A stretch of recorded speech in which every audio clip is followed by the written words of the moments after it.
Weiss+Associates presents The Short Sale Seller, an unrealized lifetime benefit of this real estate process. There are many professional real estate brokers who offer specialized services in helping homeowners with the short sale process. Americans have heard of the cyclical nature of the property values that occur across the 50 states of the Union. People find themselves upside down financially at times. Vigorous solutions, lawful ones, are needed to help resolve this distress on any family. In researching this subject, we came across a firm by the name of the Napoli Group and their website, thenapoligroup.com. They have a short discussion on the aspects of the short sale process and mention many factors of benefit to the homeowner who's having financial difficulty and it impacts their current home. It's well presented and informative, but we have no association with them. Weiss+Associates has viewed a number of real estate professionals' YouTube videos on this subject, but we particularly like the Napoli presentation explaining the short sale seller benefits when they're faced with the current financial situation. The end of the transaction shows that the seller is able to unload the property to avoid bankruptcy, as the bank lowers the mortgage amount in order to avoid the headaches they have in dealing with foreclosed property. We'll not go into all that these professional real estate agents discuss, but we did come across something that was omitted by virtually all the videos we reviewed on the short sale process in regard to the seller. That issue is the gap between what the seller had as a mortgage amount on the original loan vis-a-vis the new amount for the transaction made by the new buyer. The easiest way to express this difference is by the term mortgage gap. At the end of the short sale process, the seller has salvaged his financial credit with the sale of his home, but soon discovers that the lender of the mortgage has created a tax class 5 information return and sent it to the IRS. The information return reflects the mortgage gap that was a perceived financial benefit by the short sale seller. So, now the seller has a surprise at the end of the year if they are identified as a statutory U.S. taxpayer. Based on the tax class 5 information return, the IRS proceeds to claim that the short sale seller has actually gained financially from the mortgage gap, which lowered the price of their former home in order to sell it and to retain their credit worthiness for a later home purchase. Depending on the original mortgage value of the loan the lender made to the short sale seller at the beginning of their home purchase, that tax bill can be huge. This is added to their current year's claim of income due to the lender sending in the tax class 5 information return.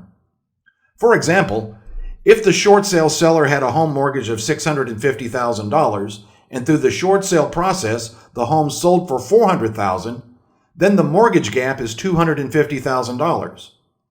This would be the amount added to the new tax year, and the seller would have a perceived financial gain of $250,000 on top of their current income from a job or other sources of income. Due to the financial stress that caused the short sale to begin for the seller, the new burden is even greater as they are paying income tax on a perceived gain that has now surprised the short sale seller. None of the YouTube videos we reviewed seem to even address this important issue that arises after the short sale is over. So, what can an American national, one who was born in the 50 states of the Union or naturalized there, actually do to resolve this conundrum? The short answer is to utilize the lawful process established by the U.S. Congress, the revocation of election. This is a process we've identified and created lawful documentation based on enacted federal tax laws within the Internal Revenue Code. The ROE process, created by the U.S. Congress, entitles American nationals with the option to leave the U.S. tax club. When one leaves the U.S. tax club, they do so with a lifetime benefit, as it covers all years in their working future. It is perfectly legal, and we have a YouTube video which goes into much more detail on this process.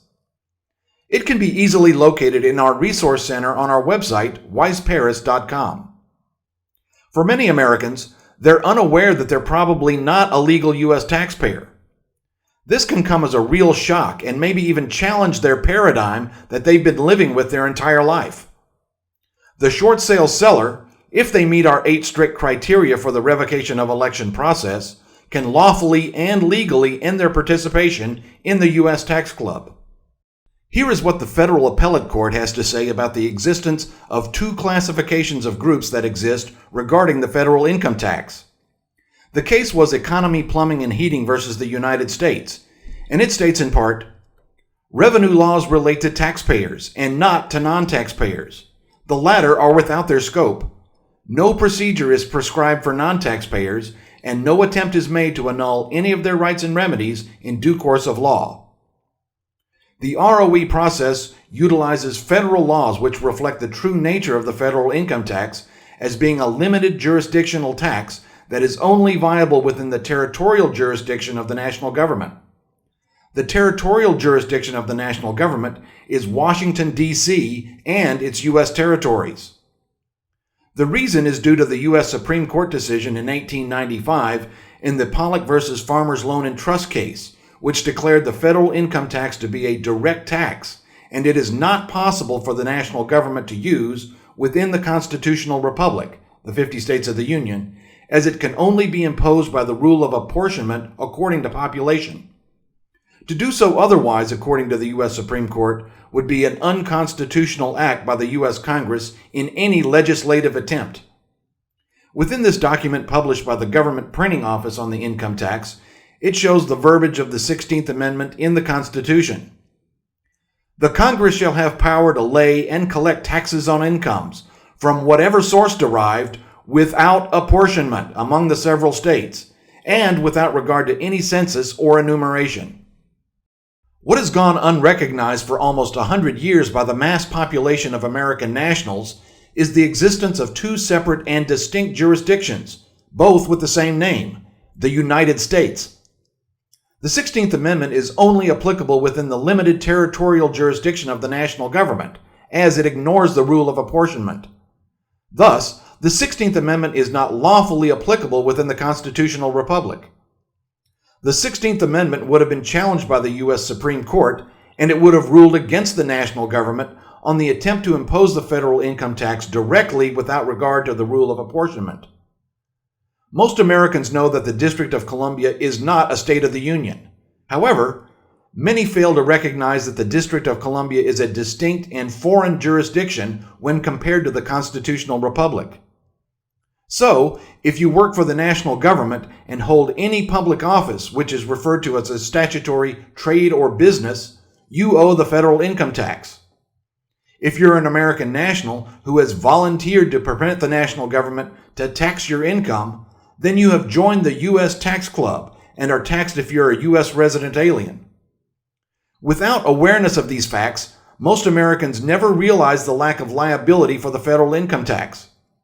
There is no federal tax law that mandates or imposes the federal income tax upon Americans working in the private sector. This is supported by the U.S. Supreme Court in its Pollock decision.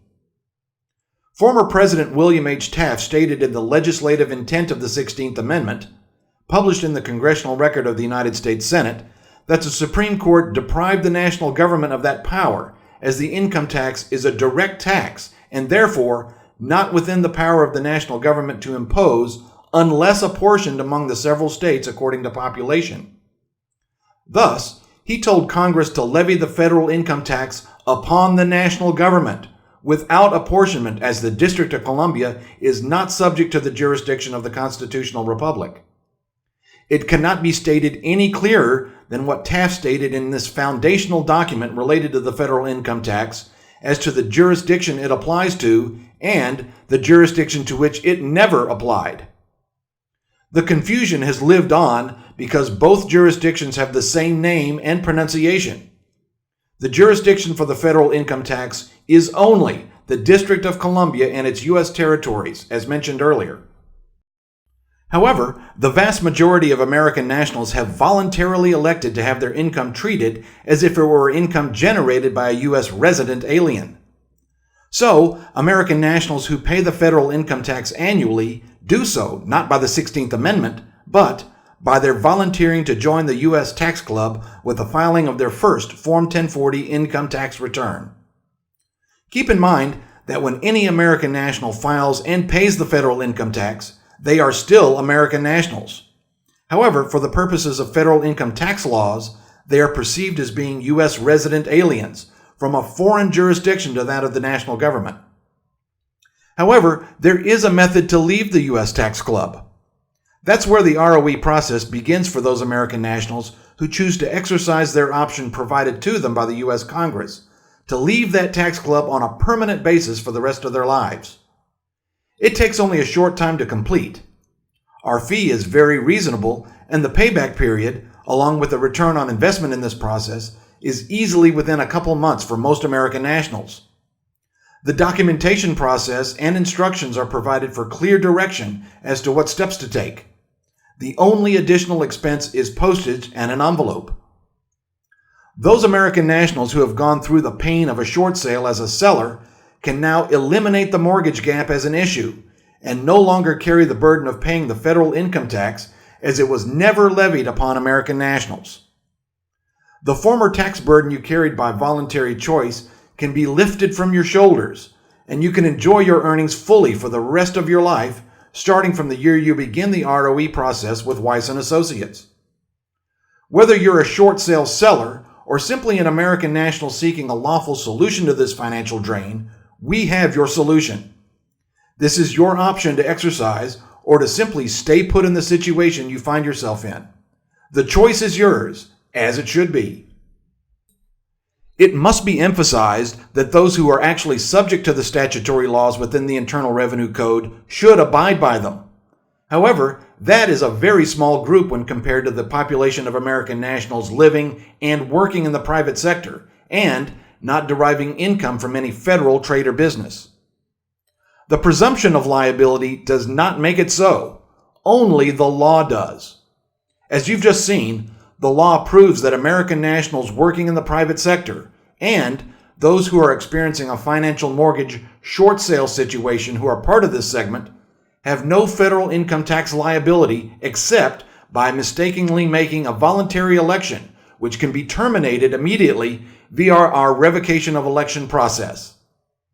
As of the date of this video, we have approximately 3,000 clients who have exercised their option to leave the U.S. tax club and have had no issues for years following their decision to utilize our ROE documentation and process. It's up to you to determine if you desire to legally and lawfully leave the U.S. tax club. If your response is yes, then we're here to assist you in that process. The U.S. Congress created this option so that it would not violate the 13th Amendment of compelled association with the national government via slavery or by involuntary indentured financial servitude. Don't be concerned about being labeled as a protester or tax cheat when the income tax laws were never levied upon you as an American national. Those labels only apply to those who are legal U.S. taxpayers and refuse to pay for the privileges of being subject to the national government as they live under its dominion by birth in a territory belonging to the government. The laws of the constitutional republic protect your unalienable rights as an American national if you're aware of them. You're entitled to keep your hard-earned income without undue pressure from the national government or their agents. Please visit our website at Weiss+Paris.com. You can contact us by email at bilateral@gmx.com. Thank you for your time.